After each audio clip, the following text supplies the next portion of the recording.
आज मुझे समाजवादी पार्टी के एक नेता ने बोला, चूंकि आपने 90 वाली बात कर दी, उन्होंने मुझे एक बार जा रहा हूँ कि जो राम जी का माहौल चल रहा है इस वक्त मंदिर का, कितनी देर चलेगा? 22 तारीख को प्राण प्रतिष्ठा हो जाएगी, उसके बाद 1 महीने के बाद डाउन हो जाएगा। भाई टेम्पो इतना तो नहीं रहेगा ना देश में बना हुआ है, उसके बाद तो बात करनी पड़ेगी ना दूसरे विषयों की। हाँ, बिल्कुल सही उसका अपने उदाहरण के लिए उन्होंने बताया, जब बाबरी मस्जिद गिरने के बाद आपकी सरकार बर्खास्त की गई थी यूपी में से, उसके बाद चुनाव हुआ, कौन जीता? आपकी सरकार नहीं आ पाई थी, तो जनता वोट नहीं देती केवल राम के नाम पर।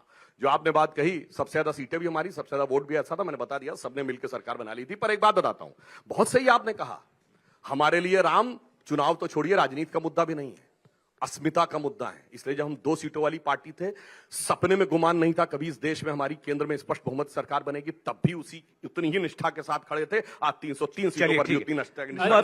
सर समय बाटी जी का है, बाटी जी का समय, फिर वो मुझसे कहेंगे कि आप अपना धर्म नहीं निभा रहे। अरे भाई, बाटी जी से मैं कृपा पूर्वक 10 सेकंड सिर्फ लूंगा। आज दिल्ली में मुलाकात हो रही है आप दोनों की वैसे। हाँ, इनकी फाइलों में गांव का मौसम गुलाबी है, ये आंकड़े फर्जी हैं, ये दावे किताबी हैं।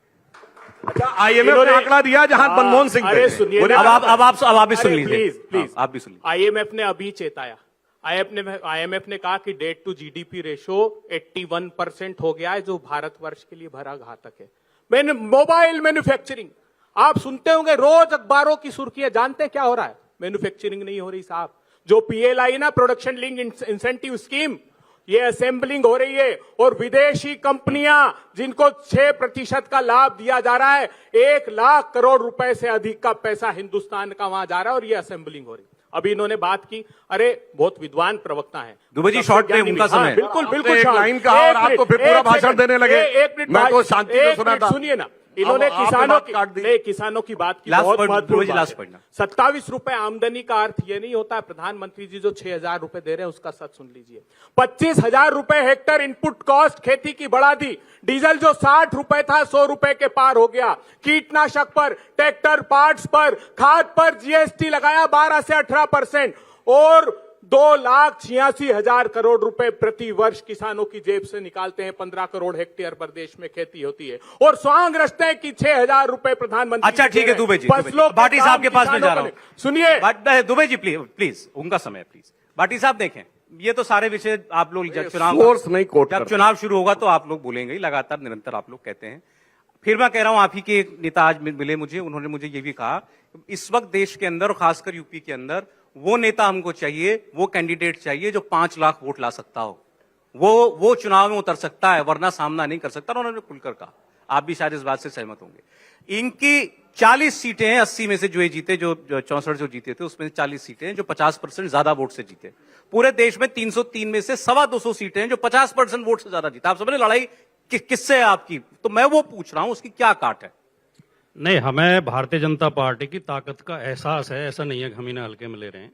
उत्तर प्रदेश में बहुत मजबूत हैं, लोकसभा में भी जीते हैं, विधानसभा में भी जीते हैं। हम समाजवादी पार्टी जो काम कर रही है जमीन पर कर रही है, बूथ लेवल तक कर रही है। हम उत्तर प्रदेश के सारी 80 की 80 लोकसभा सीटों में बूथ कमेटियों का गठन कर चुके हैं। उनके प्रशिक्षण कार्यक्रम हमने चलाए हैं, उन्हें मुद्दे बताए गए हैं, प्रभारी बना दिए गए हैं, बूथ लेवल तक हम मीटिंग कर रहे हैं।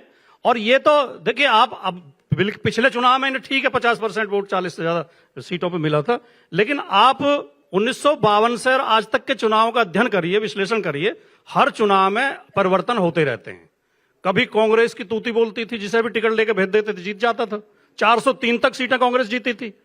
पिछले चुनाव में 2 चुनाव में भारतीय जनता पार्टी जीती है।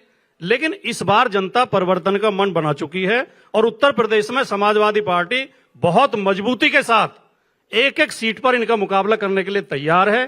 गठबंधन के साथ हम लड़ेंगे, इसमें भी कोई संदेह नहीं है। गठबंधन में सीटों का डिस्ट्रीब्यूशन भी होगा और मुद्दे हमारे साझा होंगे। लेकिन मैं अब उस मुद्दे पर आता हूं जो 2-3 बातें सुधांशु जी ने कही। मैं भारतीय जनता पार्टी के छोटे से लेकर बड़े नेता तक के जब भाषण सुनता हूं तो मुझे एक शेर अनायास याद आ जाता है कि और कोई काम तो जैसे इन्हें करना आता ही नहीं, मगर झूठ ये बहुत शानदार बोलते हैं। अभी सुधांशु जी ने कहा हमने सैमसंग का प्लांट, सैमसंग की जमीन अलॉट समाजवादी पार्टी के शासन में हुई थी। मैं उसी जिले से आता हूं, मेरे गांव के बराबर में ही सैमसंग कंपनी है। भैया वो विदेश समाजवादी पार्टी कर रहा है। विदेश की कंपनी है भाई, विदेश से एग्रीमेंट विदेश नहीं कर रहा है। लैंड तो स्टेट नहीं, क्या विदेशी कंपनियों को जमीन अलॉट नहीं होती देश में? भैया विदेश की जो केंद्र सरकार तय करती है अरे तब जमीन land अलॉट होगी। state subject हवा है। में अरे कुछ ही जमीन बोल तो देते हमने हैं, दी थी। गवर्नमेंट ने बुला लिया उसको। मोदी जी प्रधानमंत्री नहीं थे उस समय, तो इनको माननीय credit मुलायम देते सिंह थे। यादव जी के शासन में हुई थी। कब वो उस start समय हुई? मुलायम सिंह यादव जी उत्तर प्रदेश के अच्छा, मुख्यमंत्री कितना थे। प्रोडक्शन होता था? 2006 2014 से पहले प्रोडक्शन बताइए कितना होता था? अब ये क्या प्रोडक्शन बताइए? आपने कहा आपने लगाई, वो हमने दो लगाई। फैक्ट्री अरे है, assembly दूसरी हो बात, रही, हमारे पास। दूसरी बात, प्रोडक्शन नहीं हो इनके रहा। दो तीन विदेश झूठ से बताता हूँ, सीधे दो तीन झूठ अच्छा, ठीक बताता है, हूँ। चलिए आप आप बोलिए। सुधांशु जी, आपको सच इतना कड़वा क्यों लगता है? अरे सच कहाँ सर? जब हम आंकड़े बताते, जब हम आपके कोई स्टेट की गवर्नमेंट नहीं, किसी विदेश की कंपनी से सीधे करार नहीं कर सकती। जब ये हम झूठ है जो आपने बोला। जब हम हमसे करे थे। सच्चे आंकड़े बताते हैं तो आपकी पेशानी पर बल पड़ जाते हैं। सर मैंने आपको बोला सच ना, से इतनी आप परहेज झूठ बोल क्यों रहे है? हैं। अच्छा चलिए, आप तो नहीं, चुनाव आप लड़ सच चुके से हैं। इतनी चलिए चिड़न क्यों है बताइए, आपको? प्रदेश की कोई सरकार विदेश से आप agreement क्या कर झूठ का सकती है? शासन चाहते बोलिए हैं? हाँ या ना? झूठ झूठ आप नहीं, क्या झूठ है झूठ ना? का शासन चाहते हैं? अच्छा आप बताइए, आप केंद्र सरकार चला ये क्यों बताए? मैं बताऊंगा। बोलिए ना, केंद्र अरे सरकार चला इन्वेस्टर्स मीट होती है साहब, राज्य सरकारें अच्छा चलिए ठीक है। अच्छा सर, समय चूंकि खराब, भाटी साहब समय कम रहे, माननीय आप मुझे नेताजी- बता दीजिए इस वक्त समाजवादी पार्टी कहाँ खड़ी दिखती है चुनाव में आपको? 80 सीट यूपी की माननीय पूछ रहा हूं। नेताजी श्री मुलायम सिंह यादव जी 2004 से 2007 तक उत्तर प्रदेश के मुख्यमंत्री थे। उस समय बीजेपी की सरकार ना तो केंद्र में थी ना यूपी में थी। उस समय सैमसंग कंपनी आई थी, हमारी सरकार ने उसको ठीक है, जमीन दी थी, ठीक। बात खत्म हुई। कितनी सीट आ रही है आपकी यूपी में, ये बता दें मुझे आप। हम 80 जीतने के लिए लड़ेंगे। जीतने के लिए तो सभी लड़ रहे हैं। अब ये तो जो सामने बैठे हैं मतलब इनका इनको जितना ठेंगा- आशीर्वाद होगा उतनी सीट इनको आ जाएंगे, ठेंगा मतलब। लेकिन हम तो 80 जीतने के लिए लड़ेंगे। ठीक है, कुछ इनको भी दे रहे हैं कि नहीं दे रहे हैं सीटें आप? हाँ, उस 80 में ये भी तो शामिल है। 80 में ये भी शामिल हाँ। है। कितने भागीदारी कितनी ये है? हमारे कितना मित्र है? हैं, भाई हैं, प्रेमी हैं हमारे। ये रहमो करम का दायरा कितना तंग है जरा वो भी चलिए, बता ठीक है। दीजिए।